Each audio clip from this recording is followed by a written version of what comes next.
Assalamualaikum warahmatullahi wabarakatuh.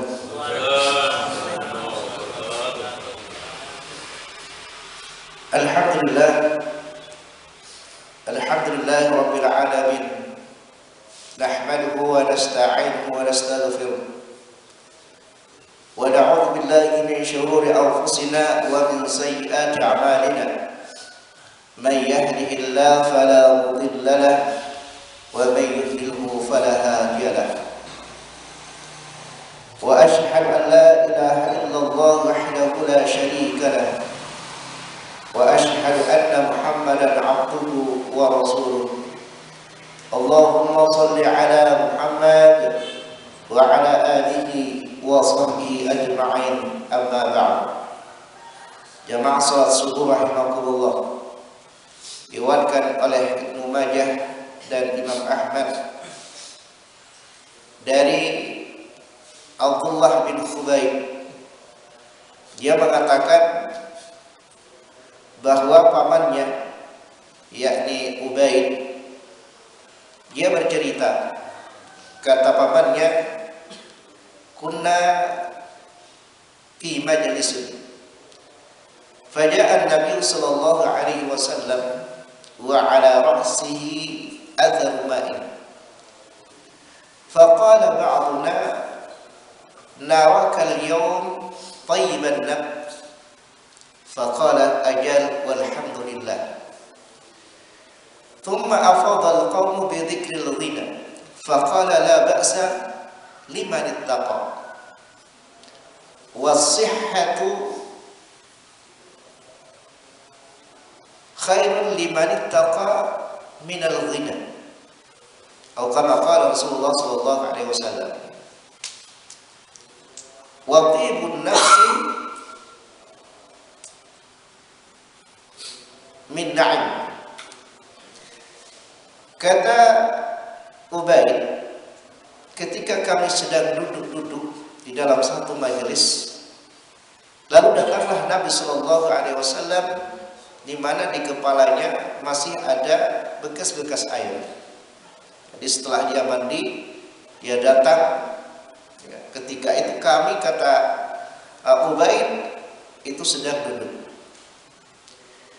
Maka sebagian kami mengatakan, ya Rasulullah, kami melihatmu hari ini itu bergembira. Kata Rasulullah, benar, segala puji bagi Allah. Lalu kemudian mereka bercerita tentang kekayaan. Maka kata Rasulullah sallallahu alaihi wasallam, tidak apa-apa menjadi orang kaya selama dia bertakwa. Tetapi kata Rasulullah, sehat itu bagi orang yang bertakwa lebih baik daripada kekayaan.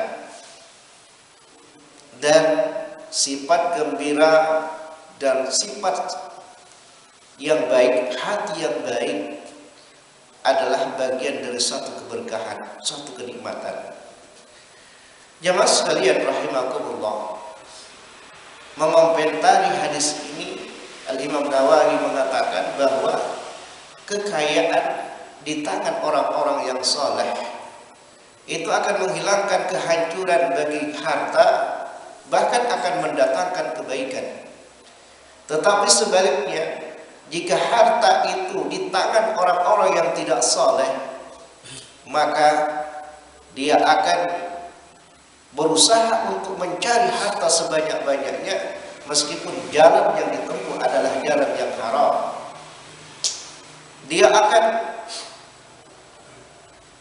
berusaha untuk mendapatkan harta, bahkan dalam setiap harinya dia hanya bekerja, dia hanya berusaha untuk mendapatkan harta yang sebanyak-banyaknya. Bahkan dia akan meninggalkan ibadah, sesuatu yang lebih penting daripada harta itu. Tapi jika kekayaan itu berada di tangan orang-orang yang soleh, orang-orang yang bertakwa, maka kekayaan itu akan bermanfaat. Nabi Shallallahu Alaihi Wasallam mengatakan di dalam hadis ini, tidak mengapa jadi orang kaya selama kita bertakwa, liman ittaqa. Tetapi as-sihhah kesehatan itu lebih baik daripada kekayaan. Karena kesehatan adalah modal utama untuk melakukan amal soleh. Sehingga dikatakan kesehatan disertai dengan umur yang panjang adalah lebih baik daripada diberi harta yang banyak tapi sakit-sakitan. Makanya Nabi Shallallahu Alaihi Wasallam mengatakan ada dua nikmat yang sering dilupakan oleh kebanyakan manusia. Nikmatani, dua nikmat itu adalah kesehatan dan kesempatan. Maka seorang muslim yang taat kepada Allah Subhanahu wa taala tentu dia sangat bersyukur dengan diberikan kesehatan. Dia sangat bersyukur diberikan oleh Allah Subhanahu wa taala sehat, kegembiraan, sehat jasmani, sehat hati. Maka ketika Rasulullah SAW dilihat oleh para sahabat ketika itu sangat bergembira sekali, dan Rasulullah memuji Allah, ajal walhamdulillah, ya benar segala puji bagi Allah. Jadi kegembiraan hati itu adalah suatu keberkahan, suatu kenikmatan yang Allah berikan kepada kita. Maka Nabi mengatakan, wa tibun nafsi minan na'im. Sifat-sifat kegembiraan, hati yang baik, hati yang semangat adalah merupakan suatu kenikmatan, merupakan suatu keberkahan. Jamaah sekalian rahimakumullah, seandainya seorang muslim itu diberi pilihan jadi orang kaya, jadi orang sehat, dan tidak ada pilihan yang lain kecuali dua pilihan ini, mau jadi orang kaya atau jadi orang sehat, maka tentu dia akan memilih sehat. Karena untuk apa kekayaan jika diiringi dengan rasa sakit, sakit-sakitan?